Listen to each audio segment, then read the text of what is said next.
Thank you to our sponsor, George Fox University.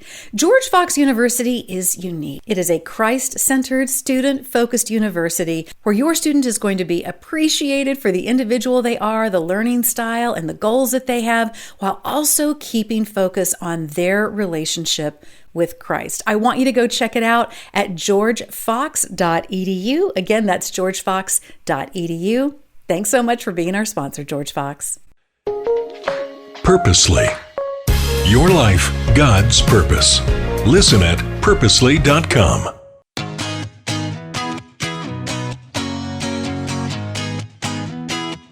Hey friend, we are jumping back into part 2 of a conversation with Cleere Cheery Reaves. If you didn't have a chance already, be sure and check out part 1. Cleere is just, wow. Well, you're going to see. She's amazing. She is so transparent. She's so honest. She's so hopeful. She has so much wisdom. She's such an encourager. It's just all the things. Right for where you're living today, raising the kids, trying to get all the things done, the stresses and challenges that you face, and the faith that you want to make sure is foundational to all of it. Cleere is somebody you're going to want to hear from. So if you haven't heard part 1, go check it out. This is part 2. I'm Julie Lyles Carr, and you are listening to the AllMomDoes podcast. Part of what I love that you talk about is staying in the moment with him. And that's a good word for all mamas, whatever is going on with your children, whether your children are typically developing or have differences, whatever is going on. Because I find too, just like we've talked about, this scale of introvert and extrovert, I find too, I so relate when you say, I'm so future vision casting. That's me. I'm like, what's the next thing and the next thing and the next thing? Yeah. And I know people who are very caught in some ways. I would say caught. They might think I'm caught in the future. I think they're kind of caught in the past.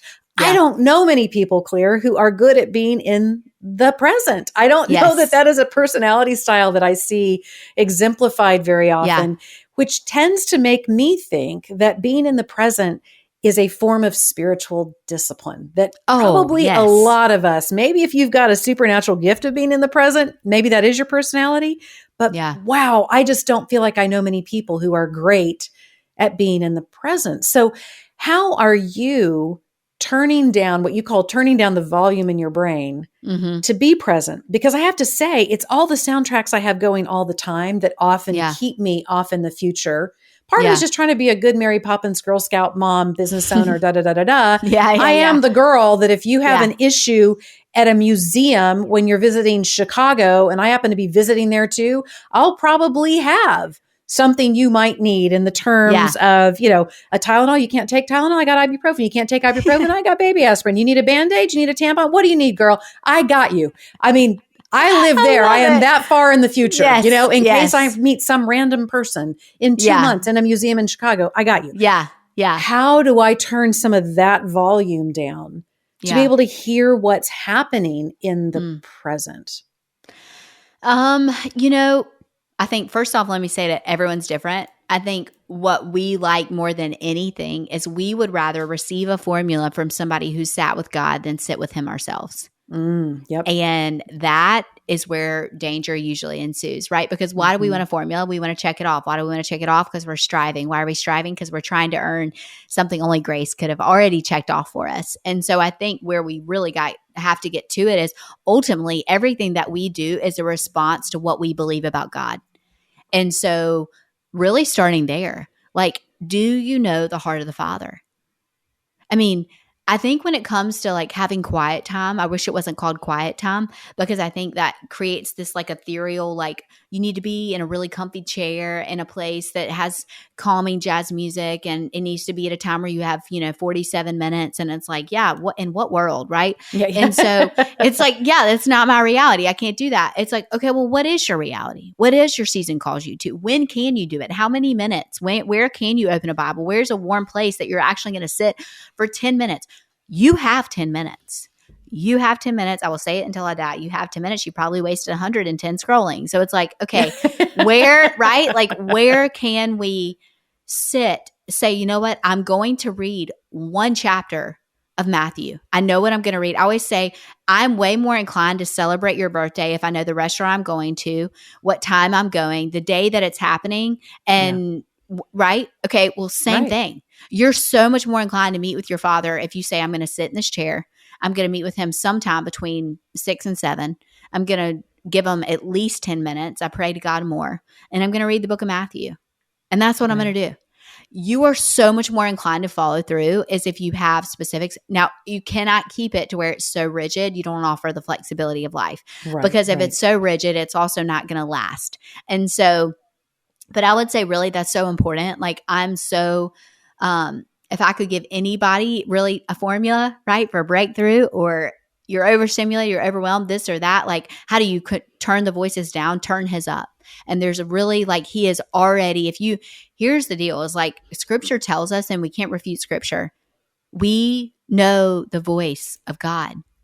It's not that we can't hear him, but it's almost like when you're at the pool and you can usually hear your mom's voice really well, but everybody's screaming.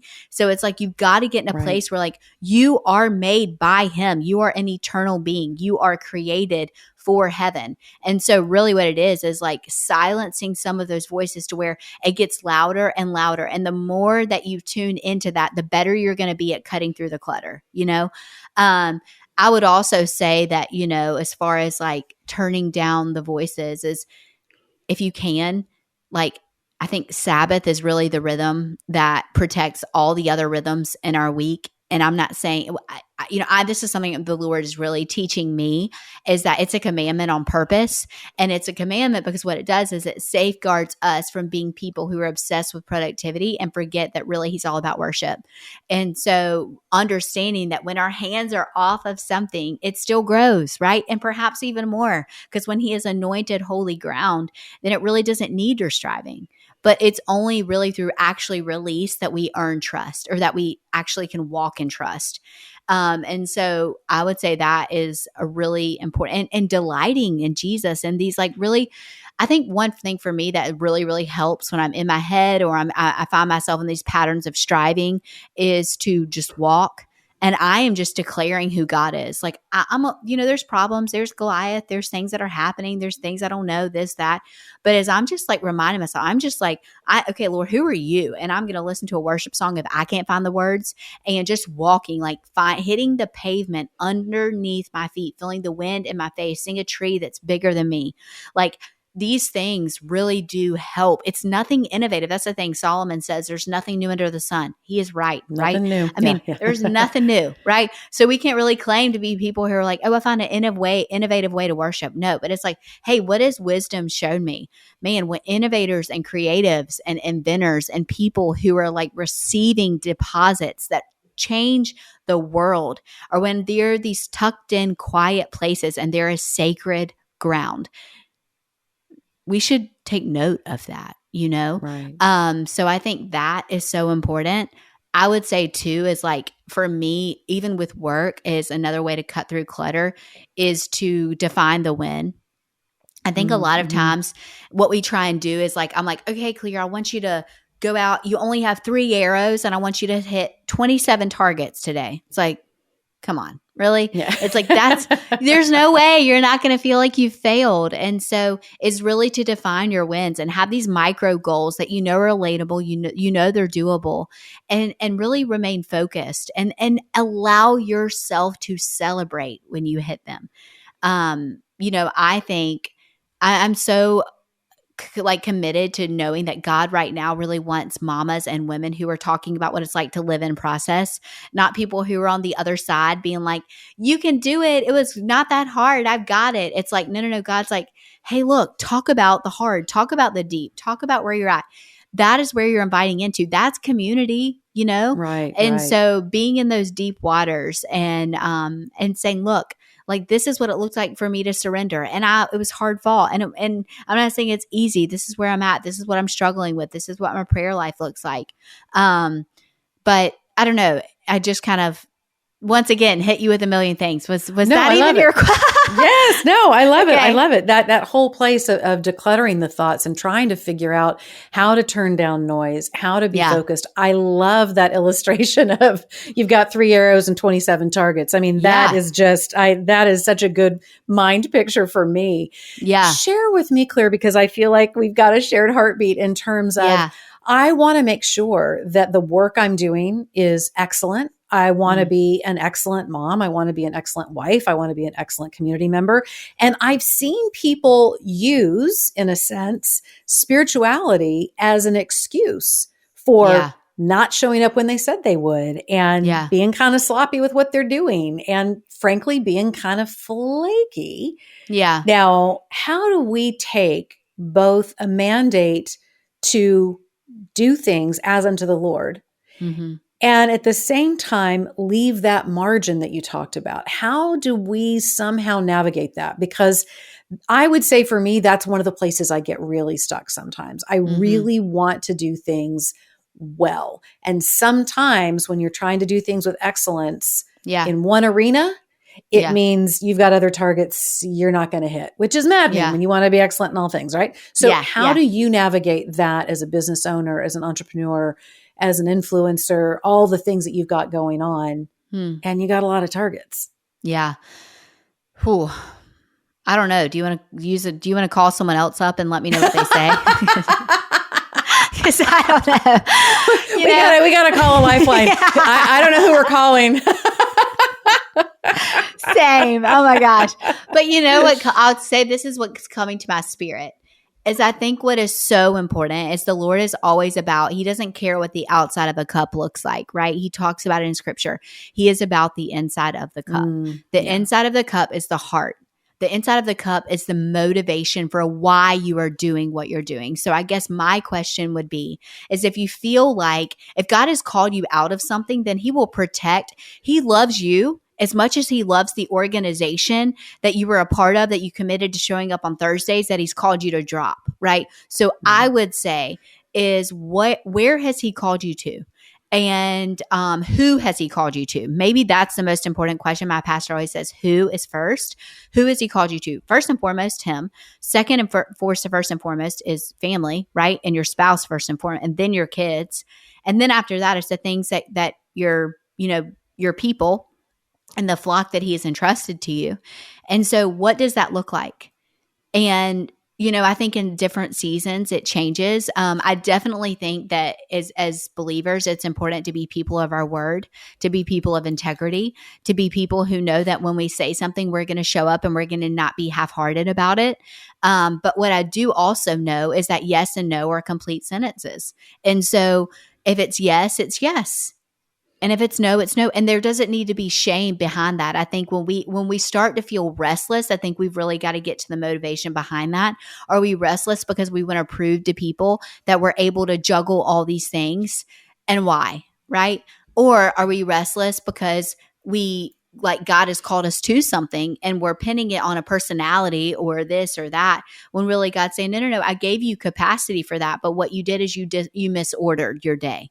And so your stress is not because you don't have time. Your stress is because you misordered your morning and this is what happened. And then this is where, and all of a sudden you're here and now you're frustrated. And so I think where we've got to get back to is kingdom order and really seeking out the motivation of our heart for why we're doing what we're doing and who we're called to. I think if we keep kingdom order in check, I think about Mary and Martha. Martha still had to tend to the dinner. It was her house. Hello. Good for her. She invited him and the disciples in. I mean, we shouldn't be shaming Martha, right? But it's also like what Jesus was about is, I know what needs to be done. I'm not confused. I know people have to be fed. I'm not unaware. But what I am aware of is Jesus is in the living room. And if you don't have affection and adoration at his feet first, then the overflow of what you're doing always becomes striving. It will always exhaust you if it is your supply. But if he is your source, if he is your supply, then you will have more than enough. Then your 2 loaves and your 2 fish and your couple loaves of bread, all of a sudden you have leftovers, right? A Lunchable turns into feeding 5,000. And so that's where I think we've got to really get back to and what do you need for assessment and evaluation? Time. Right. Here we are again. We need actual time to go, what does this actually look like? What am I actually after? who am I trying to please here? What voice am I actually listening to? What season am I in? Is this mine to hold? You know? Yeah. And I'm learning too, man. And when you sync up with God and you take the matter up with him, he deals with other people. Yeah. Always. Yeah. He really does. He can cover the gaps. He can find somebody else. He can sift through the disagreement. He does all of that. It doesn't mean there's not discomfort. It doesn't mean that you won't grieve what you once held, but you will have peace. Peace and grief often coexist. And so that is where we also have to understand is you can hold both at the same time. And, but it is a process. I think we discipline ourselves, and as we do it, we get better at it. Right. That would be kind of, where I land with that one. So I think we often are trying to force a learning process. And there is simply something to the beauty of repetition. I mean, believe me, I would love to get it the first time, or somebody tell me the pithy quote and I get it and I got it and it's not a problem now. But I love that you've camped on this word process. I don't think we give ourselves enough grace. And I think we don't hold ourselves to enough discipline for the process. I think we have both things going on at the same time. Yes.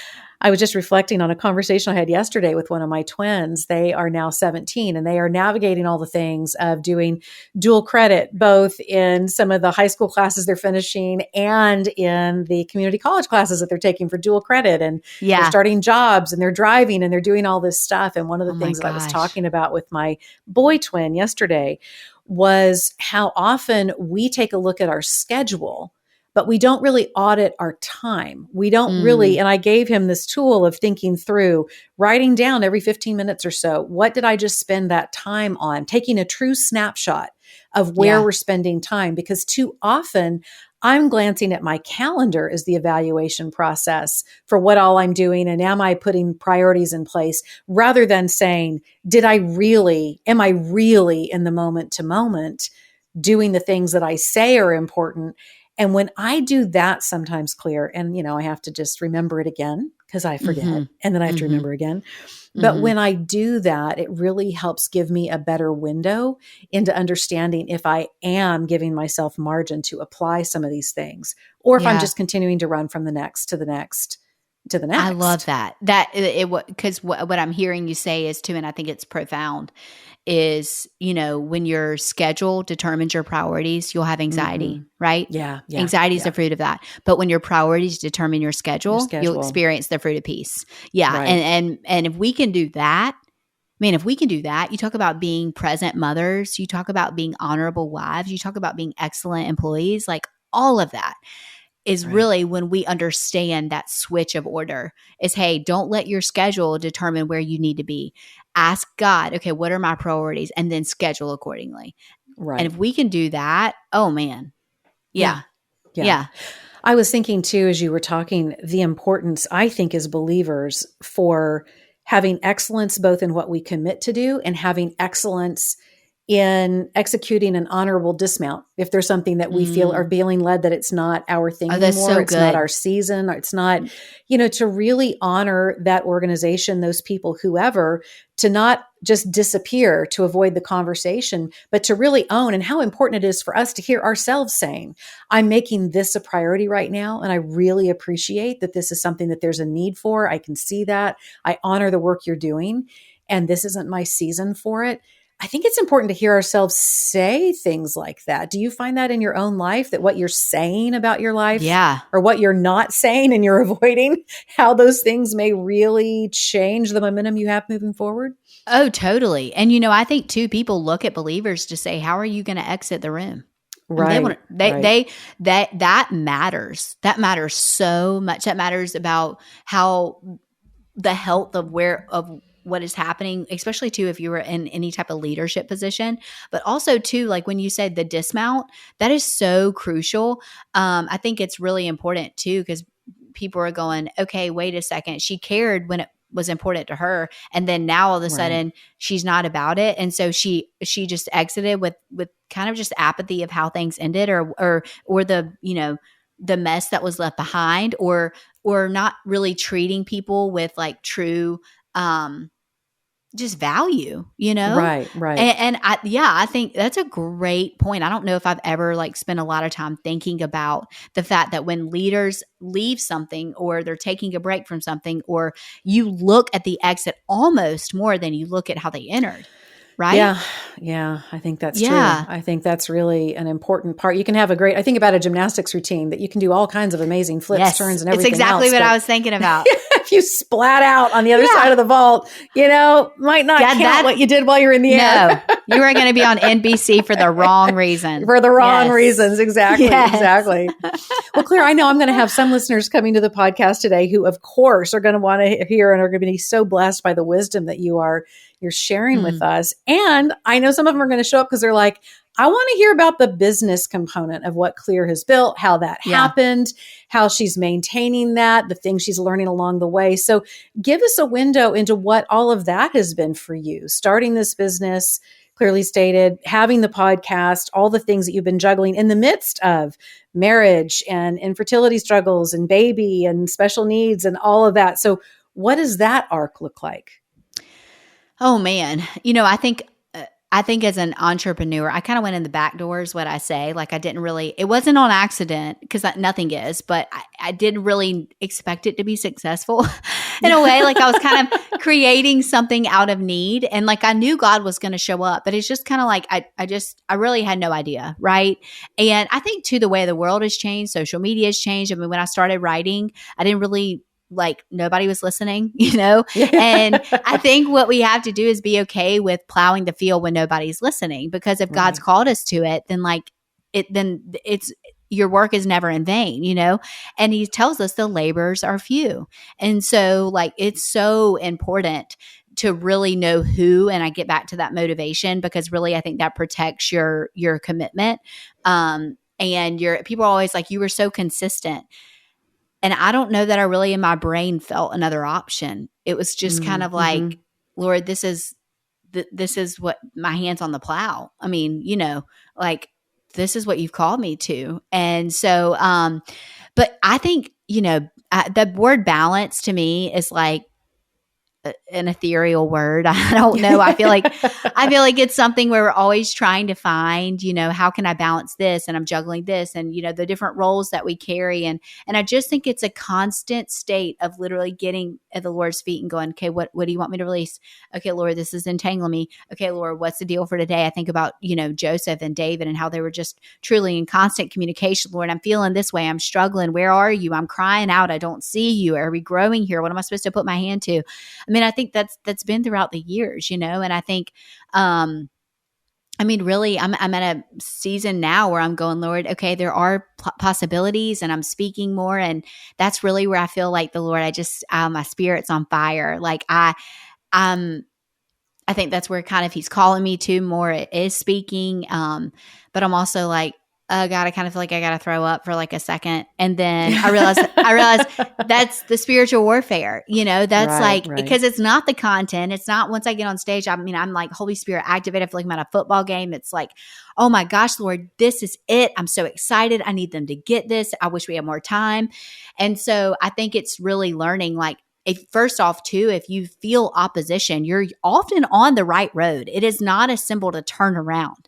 It is this is meant for your resilience. The only way you can become a person of faith and resilience is to go over obstacles, is to cultivate faith, is to come up against and say, Lord, the stones in my pocket and this Goliath, I was prepared for this moment. I've been in the pasture. I'm tended to my sheep. You've shown me how to handle, like lions and bears with my hand. This is nothing. I'm ready for this. Like I know who my God is, and he's fighting for me. What does David say? David is fighting this battle for me. My hands are attached, but the victory comes from him. I'm aware of where the victory comes from. And so I think just, what's protected all of that is always going to be whether I'm in the Word. I feel myself, when I know that I really need to halt for a second, as if I'm trying to write something and I'm, Lord, what is everyone going to want to read? What does the market need? He's going, whoa. Yeah. What am I saying to you? What do you need? What does your family need? I want you to create out of that space, because if you need it, other people probably do too, Right. And so that's where, we just had a product called ABC Scripture Cards come out, and that I have a 3-year-old, you know, it's like I'm creating things that I know too, that like my family and my marriage and myself are yearning for, you know, Revive, the new book. Like I'm really in a place where like, even with Sledge's life, I'm like, I am reviving our family language and our family culture. And we are standing in the gap, and we are believing beyond what the doctors say. And we are believing for miracles. And we are, you know, like I want to have an outstanding marriage, not just a normal one. And I want to live counterculturally, and I want to have margin, and I want to live flying by the seat of my pants and with my hair on fire. I don't want to be that way. And so how can we create products or write podcasts or books or speak about how we're living dehydrated and we have access to the living well of the well of living water and at all moments. And so really that's where everything is birthed out of. And is always my safety net is always really coming back to that. So I think that's a huge question for those of us in the faith space, to be willing to ask first is hear from God. What are you needing from me? Because so often what we hear, and it's not that it's bad advice, and it's not that there aren't people out there who have built amazing businesses or who have done really well in the jobs they have or in the ministries they have by asking the question what people need. I mean, Jesus certainly was aware of what people needed and sought to meet those needs. But I love that. That's a really great recentering question, is to say, whoa, beyond all the marketing and what you think you might be able to create for this other purpose, what are you, let's have a little conversation, you and me first, which I think is really, really beautiful. You bring up, and I'm so excited for you, the new book, Revive, Declarations of God's Truth to Renew Your Spirit. Tell me about that book, that book birth, and where that came from, what you hope that it will do for your reader. Oh man. You know, I think we hear revive and we're like, oh, it has to be a Lazarus moment, you know, in the Bible where it's like something has to be totally dead and we have to like, it has to be this big ordeal. But what I think the Lord is like, hey, look, I'm not a compartmentalized God. And I want to revive every area of your life. I want to revive the insecurities that you believed when you were in 6th grade and that you've carried on. And now as a mama, you're still rehearsing soundtracks. I want to revive the language you speak over yourself. How about that? Can you invite me into that place? You know, I want to revive your marriage. I want to revive your family culture. I want to revive how you talk in relationships. I want to revive, you know, the way that you see politics. I mean, everything, right? Like, and so this book, it's actually kind of started the original concept. I on Instagram do Sunday declarations, which also was accidental. And it's funny because I was writing them to myself, my family. Literally what I would do on Sundays is I'm going, okay, looking at the week ahead. What are 5 ways that practically I can like apply where I feel like God's calling me to, what he's asking me to let go of? How can I apply his word? How can I have a posture of worship?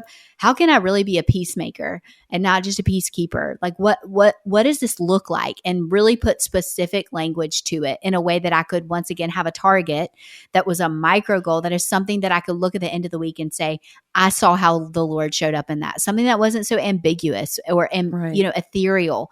Because I feel like that's when we give our faith context, and we can say, I saw God work in this specific instance, and we're humans. We need specifics. We need details. We need tangible circumstances that we can really etch ourselves and our faith into. And so that's really how it started, is having 5 ways on Sundays, and all of a sudden people were sharing them a lot, and it kind of became this theme of Sunday declarations.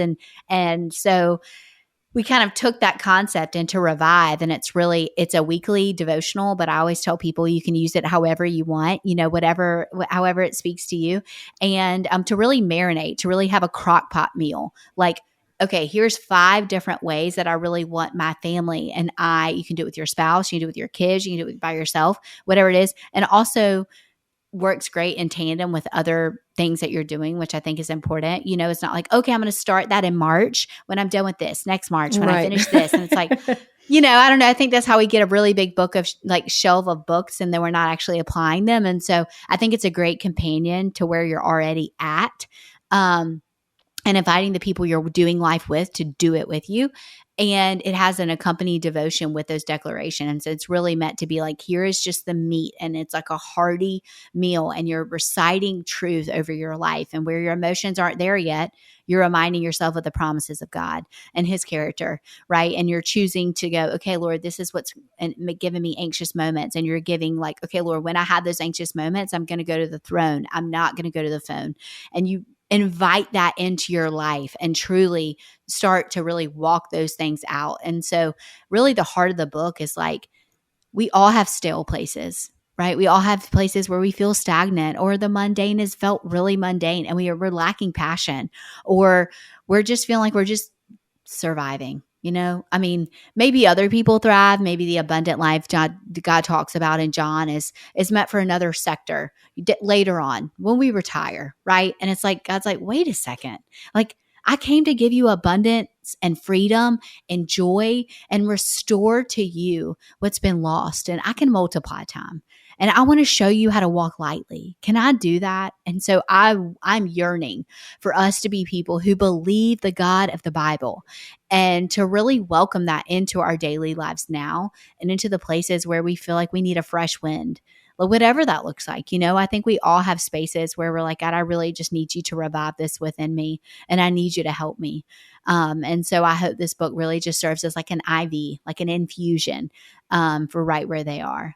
So I love that. I feel like it's like a pack of electrolytes, Yeah, that's exactly right. It's exactly right. It gets us back to that stability, and also so then we can be at a state where our body does receive the nourishment that we need to get us back in alkaline state. Hey, look, I want a new baseline for you. And I think that's what the Lord is telling us. Hey, look, I didn't ask you to live like culture lives. No wonder you're exhausted, right? I want to establish a new normal with you. And I want you to walk with, I think about Matthew 11:28 all the time. That when the Message version, when he says, walk with me, work with me, watch how I do it, learn the unforced rhythms of my grace. Like, that is so powerful. And I just wonder how many of us think that the more that we're after is actually less. Yeah. Could it be? Yeah. I do think that is a math equation that we have to puzzle out. Yeah. And, oftentimes what we think is going to be on the other side of that equation is not what we thought things were adding up to be. So, so I love that you teased that out.